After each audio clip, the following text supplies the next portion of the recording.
Di masa sekarang ini terdapat perhatian yang semakin besar terhadap filsafat ilmu. Perkembangan cepat dialami oleh banyak ilmu serta pengaruhnya yang semakin besar terhadap kehidupan masyarakat. Filsafat ilmu ialah penyelidikan tentang ciri-ciri pengetahuan ilmiah dan cara-cara memperolehnya. Dengan kata lain, filsafat ilmu sesungguhnya merupakan suatu penyelidikan lanjutan. Pembagian-pembagian nama dan istilah dalam filsafat mengkotak-kotakan setiap pengetahuan yang seringkali berdasar pada pengalaman. Selain itu, tidak dipungkiri bahwa berfilsafat sebagai manifestasi kegiatan intelektual yang telah meletakkan dasar-dasar paradigmatik bagi tradisi dalam kehidupan masyarakat ilmiah ala Barat.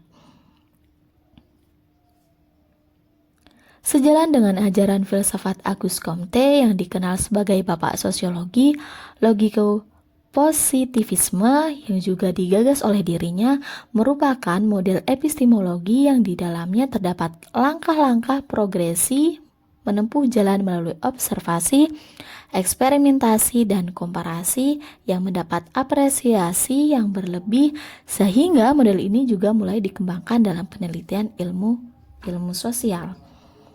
Munculnya gugatan terhadap positivisme dimulai pada tahun 1970 sampai 1980-an. Pemikirannya diberi judul post-positivisme. Lalu, apa yang dimaksud dengan post-positivisme itu? Post-positivisme adalah aliran yang ingin memperbaiki kelemahan pada positivisme.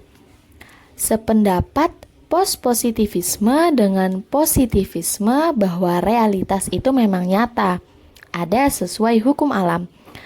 Tapi pada sisi lain, post-positivisme berpendapat bahwa manusia tidak mungkin mendapatkan kebenaran dari realitas jika peneliti membuat jarak dengan realitas atau tidak terlibat secara langsung dengan realitas. Antara peneliti dengan realitas harus bersifat interaktif. Untuk itu perlu menggunakan prinsip triangulasi, yaitu menggunakan bermacam-macam metode, sumber data, dan lain-lain.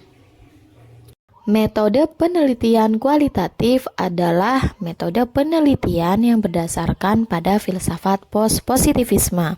Digunakan untuk meneliti pada kondisi objek yang alamiah, di mana peneliti adalah sebagai instrumen kunci. Pengambilan sampel sumber data dilakukan secara purposif dan snowball. Teknik pengumpulan dengan triangulasi penelitian kualitatif lebih menekankan makna daripada generalisasi. Berikut tokoh post-positivisme. Yang pertama, Sir Raymond Popper. Yang kedua, Thomas Samuel Kahn. Yang ketiga, mazhab Frankfurt.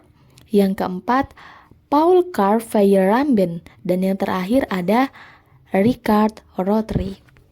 Asumsi dasar pasca post-positivisme. Yang pertama, ada fakta tidak bebas nilai, melainkan bermuatan teori. Yang kedua, validitas teori. Tidak ada teori yang dapat sepenuhnya dijelaskan dengan bukti empiris. Bukti empiris memiliki kemungkinan untuk mengetahui anomali suatu fakta. Yang ketiga, fakta tidak bebas, melainkan penuh dengan nilai. Yang keempat, interaksi antara subjek dan objek peneliti. Hasil peneliti, reportase objektif, melainkan hasil interaksi dan semesta yang sepenuhnya dengan masalah dan berubah-ubah. Yang selanjutnya, asumsi dasar post-positivisme tentang realitas adalah jamak individu.